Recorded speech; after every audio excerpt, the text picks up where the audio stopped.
नमस्कार, आप देख रहे हैं सब तक एक्सप्रेस। उत्तर प्रदेश के मुख्यमंत्री योगी आदित्यनाथ ने 27 अक्टूबर 2025 को लखीमपुर खीरी जिले के मुस्तफाबाद गांव का नाम बदलकर कबीरधाम करने का बड़ा ऐलान किया। यह घोषणा स्मृति महोत्सव मेला 2025 के दौरान विश्व कल्याण आश्रम में एक सभा को संबोधित करते हुए की गई। योगी ने कहा कि यह बदलाव संत कबीरदास की सांस्कृतिक और ऐतिहासिक विरासत को पुनर्स्थापित करने का प्रयास है, जिनका जन्म इसी क्षेत्र से जुड़ा माना जाता है। योगी ने बताया कि जब उन्होंने गांव का नाम मुस्तफाबाद सुनकर वहां की आबादी के बारे में पूछा तो पता चला कि यहां कोई मुस्लिम परिवार नहीं रहता। उन्होंने तुरंत कहा नाम बदलना चाहिए, इससे कबीरधाम कहना चाहिए। उनका कहना था कि यह नाम बदलाव क्षेत्र की सांस्कृतिक पहचान को बहाल करेगा। योगी ने विपक्षी सरकारों पर भी निशाना साधते हुए कहा कि पहले अयोध्या को फैजाबाद, प्रयागराज को इलाहाबाद और कबीरधाम को मुस्तफाबाद नाम दिया गया था। उनकी सरकार इन नामों को बहाल कर रही है। उन्होंने जोर देकर कहा कि विरासत मिटाना पाखंड है। अब हम धार्मिक और सांस्कृतिक स्थलों को पुनर्जीवित कर रहे हैं। सरकार औपचारिक प्रस्ताव लाकर नाम बदलाव की प्रक्रिया को आगे बढ़ाएगी। यह योगी सरकार की अन्य नाम बदलाव पहलों जैसे अयोध्या, प्रयागराज का हिस्सा है।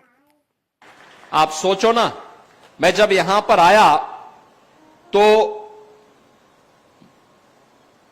मैंने इस गांव के बारे में पूछा, मुझे बताया गया गांव का नाम है मुस्तफाबाद। मैंने कहा कितनी मुस्लिम आबादी रहती है यहां पे? कहा एक भी नहीं, लेकिन नाम मुस्तफाबाद हो गया। हमने कहा भाई अब ये नाम बदलना चाहिए, मुस्तफाबाद ने कबीरधाम इसका नाम रख दो। हम प्रस्ताव मंगाएंगे, यहां से प्रस्ताव मंगा करके इस कार्यक्रम को आगे बढ़ा देंगे। बहनों और भाइयों, यही है आत्मीयता का भाव। उन लोगों ने अयोध्या को फैजाबाद किया था, प्रयागराज को इलाहाबाद किया था, कबीरधाम को मुस्तफाबाद किया था।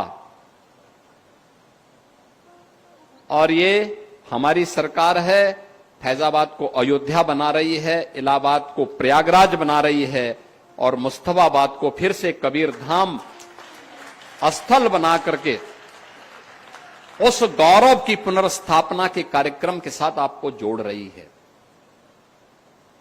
आप सोचो, आपकी पहचान को समाप्त कर दिया जाए, आपके सामने अस्तित्व का संकट खड़ा हो जाएगा। ये जो पहचान थी, यह भी अस्तित्व के से जूझते हुए समाज के लिए उसी प्रकार के षड्यंत्र का हिस्सा था। और खासतौर पर इस सीमावर्ती क्षेत्र में तो और भी यह महत्वपूर्ण पड़ता है। लखीमपुर खीरी केवल एक जनपद नहीं, क्षेत्रफल के हिसाब से देखेंगे तो प्रदेश के सबसे बड़े जनपदों में लखीमपुर खीरी की गिनती होती है। सीमावर्ती जनपद भी है, और तब भी इस प्रकार की शरारत करने से लोग बाज नहीं आए। यानी यहां पर भी नाम में भी सेकुलर, ये सेकुलर नहीं, ये पाखंड है।